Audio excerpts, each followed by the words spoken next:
میں در در کیوں جاواں میرا پیر علی حجویر میں در در کیوں جاواں میں در در کیوں جاواں میرا پیر علی حجویر کون کا لگیاں نے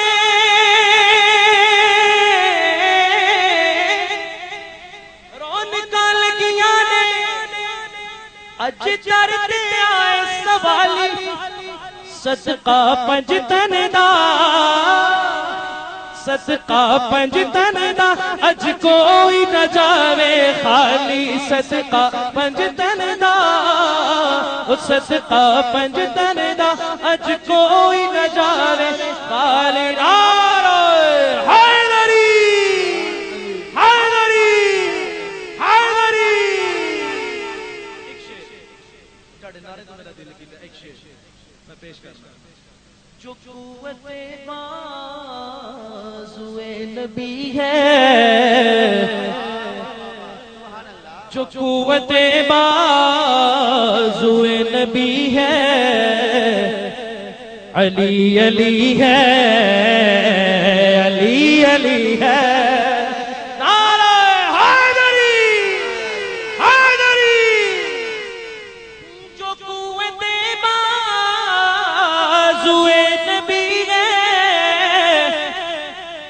علی علی ہے علی علی ہے نگر نگر ہے گلی گلی ہے علی علی ہے علی علی ہے اور یہ واقعہ سب کو سمجھ آ رہا ہے جی آخری شعر اور یہ سب کو واقعہ سمجھ آ رہا ہے کسی نے راضی کیا خدا کو تو مانگا مجھ کو علی بنا دو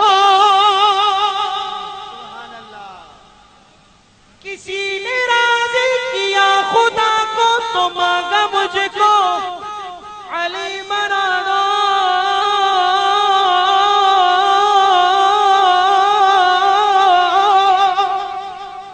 تو مانگا مجھ کو علی بنا دو تو جواب کیا ملا کیا ملا جواب علی نہیں صرف وہ علی ہے علی نہیں صرف وہ علی ہے کیونکہ علی علی ہے علی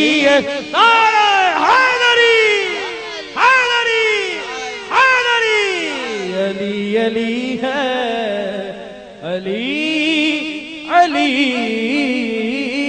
ہے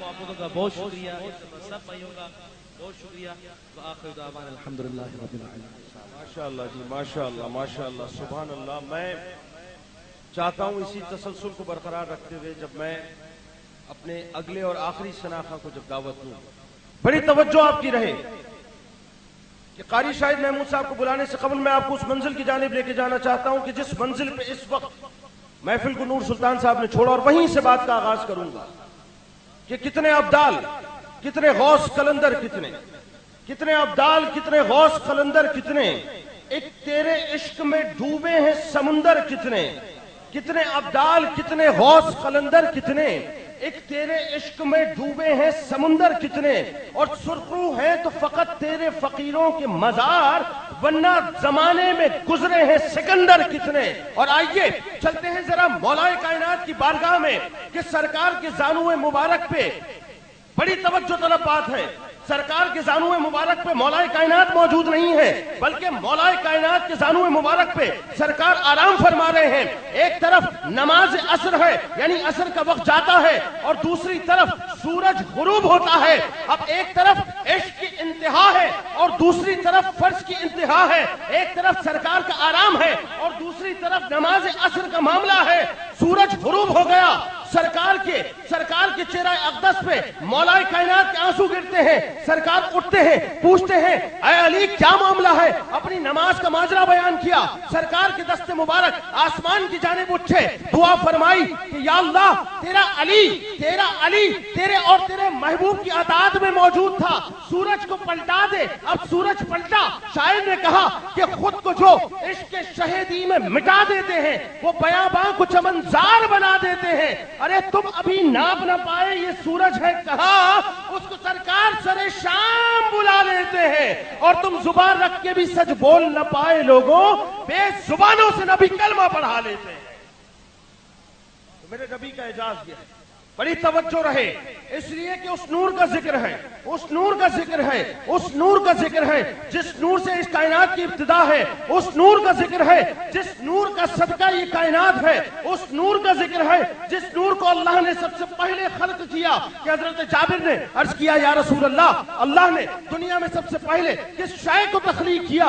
اب جواب کچھ اور نہیں تھا, جواب وہ تھا جو ہونا چاہیے تھا. فرمایا اللہ نے دنیا میں سب سے پہلے تیرے نبی کے نور کو اپنے نور سے تخلیق کیا.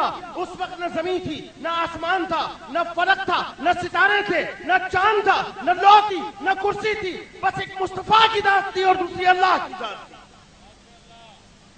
ابتدا نور ہے, انتہا نور ہے. توجہ رہے, ابتدا نور ہے, انتہا نور ہے. میرے سرکار کی ہر ادا نور ہے. ارے وہ اٹھے تو عزم کو آگہی مل گئی, وہ بڑھے تو جہد کو زندگی مل گئی, وہ چلے تو خضر کو روشنی مل گئی. مصطفیٰ کے اوصاف کا سلسلہ نور ہے. میرے سرکار کی ہر ادا نور ہے. حسن گفتار ہے, نازش گلستاں, حسن رفتار ہے, زینت کہکشاں, حسن کردار ہے, رفعت آسماں. ان کا ہر ایک مشغلہ نور ہے. میرے سرکار کی ہر ادا نور ہے. ارے سرنگو ہے, آج بھی فکر کی سورشیں, اپنے محور پہ مبہوت ہیں گردشیں, سو گئیں شہپروں کی ہنسی جنبشیں, نور سے آج ملنے چلا نور ہے. میرے سرکار کی ہر ادا نور ہے. ان کے پیاروں کی شان عیا نور ہے, ان کے اصحاب کی کہکشاں نور ہے, ان کی زارا کا سارا جہاں نور ہے, ان کے یاروں کا سارا جہاں نور ہے. میرے سرکار کی ہر ادا نور ہے. اور آگے لے کے چلوں آپ کو میں ایک بڑی خوبصورت روایت کی جانب کہ جہاں پر جبرائیل امین تشریف فرما ہے. سرکار نے پوچھا, توجہ رہے کیونکہ اب میں آپ کو اس منزل کی جانب لے کے جانا چاہتا ہوں کہ جہاں پر یہ بات واضح ہو جائے کہ یہ نور اور بشر کا جو جھگڑا ہے جس کے اندر الجھا کر رکھا ہے ہم سب کو, نور اور بشر کا جھگڑا ہے نا.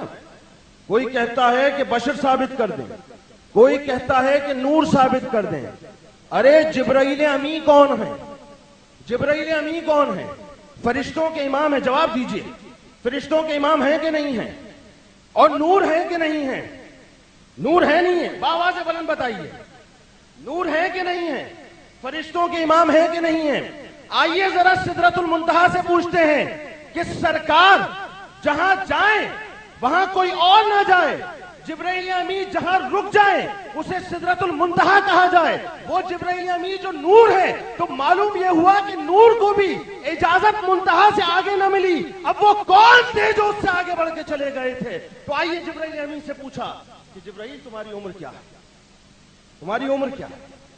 عرض کیا یا رسول اللہ یہ تو نہیں معلوم کہ میری عمر کیا ہے, لیکن میں اتنا ضرور جانتا ہوں کہ ایک ستارہ 70,000 سال تک چمکتا رہا اور 72,000 مرتبہ میں نے اس کو چمکتے دیکھا, 72,000 مرتبہ چمکتے دیکھا.